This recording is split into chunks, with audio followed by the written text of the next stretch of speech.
Para aqui, pensei que estaba haciendo para ali. Ay, la manifestación que ahora soy. Sí, sí, sí, gracias, gracias.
Hola, entiendo que es un foco, ¿no? Entiendo que es un foco.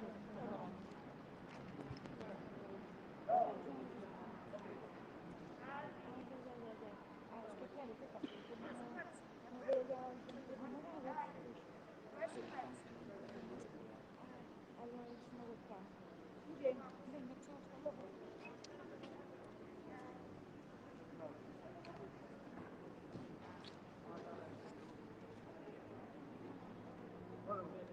Può continuare. Ciao. No, no, no. Vedi lì.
no, pero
Lo tomaste, por cierto.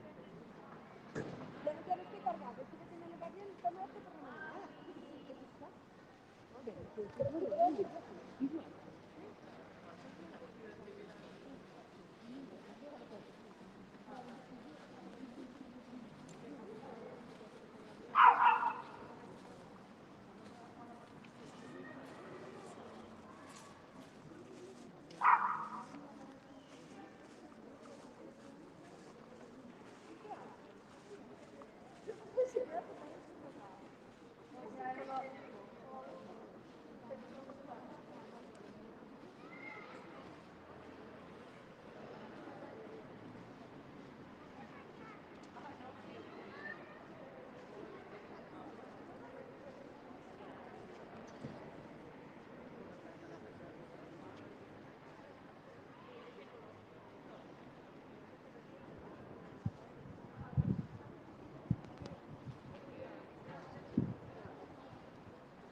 la blanca è la semplice.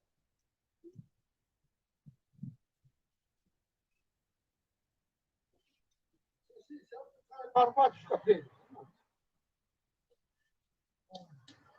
Sì.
Cara a este 8 de marzo, a ONU emprega a pandemia como claro exemplo do valor das mulleres no futuro da humanidade, pero tamén como evidencia da persistente discriminación e vulnerabilidade que sofren por mor do seu xénero. Dunha parte, a maior rapidez e éxito na resposta á pandemia de Alemania, Dinamarca, Etiopía, Finlandia, Islandia, Nova Zelanda ou Eslovaquia, países todos eles dirixidos por xefas de goberno, acadaron o recoñecemento da comunidade internacional e puxeron baixo os focos a eficacia do liderado feminino. Na batalla sobre o chan, as mulleres levaron máis peso, en tanto que son maioría no persoal sociosanitario e que, froito da desigualdade, tamén na vida privada, asumen unha carga moito maior para o cuidado de menores e persoas dependentes.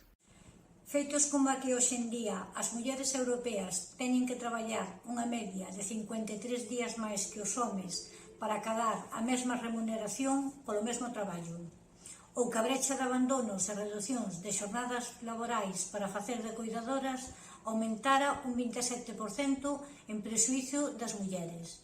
Sacrificio, moitas veces, solventable cunha maior corresponsabilidade dos homes ou medidas de conciliación. Amosan o longo percorrido que resta para acadar a igualdade de facto mesmo na rexión do mundo con maiores logros na materia.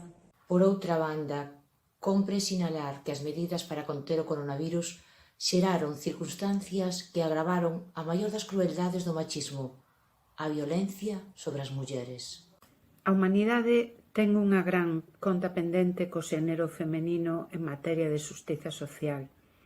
O traballo remunerado, o voto, o acceso aos estudos, a patria potestade, a independencia económica, a eliminación do delito de adulterio. Cada dereito adquirido polas mulleres foi unha conquista. Tivo que vencerse a oposición dun patriarcado contrario a renunciar á súa situación dominante. As melloras políticas e normativas son fundamentais para avanzar, pero para a igualdade real é imprescindible a vontade social de cambiar as cousas. E a xeración desa vontade precisa de máis acción que o clamor dun día. A mensaxe do 8M debe estar presente nas conciencias e accións de todas as persoas, entidades e institucións, día tras día, sempre. Neste punto, en tanto que a administración pública é máis próxima á cidadanía, os concellos temos unha grande responsabilidade potencial á hora de modelar unha sociedade evolucionada e progresista. Como entidade que agrupa todas as voces do municipalismo galego, a FEGAN manifesta o compromiso das entidades locais galegas coa defensa e fomento da igualdade entre homes e mulleres, o 8 de marzo e os restantes 364 días do ano. As mulleres contan coa nosa determinación para priorizar e promover en todos os eidos aos que poidamos chegar as políticas e medidas que contribúan ao verdadeiro respeto dos seus dereitos e establecemento da xustiza social. Especialmente, aquelas accións que traballen na concienciación dos nosos veciños e na axuda a cada unha das rapazas e mulleres para que, en igualdade de oportunidades e condicións que os homes, poidan ocupar na sociedade o lugar que lles corresponde por dereito e que non é outro que o que elas desexen.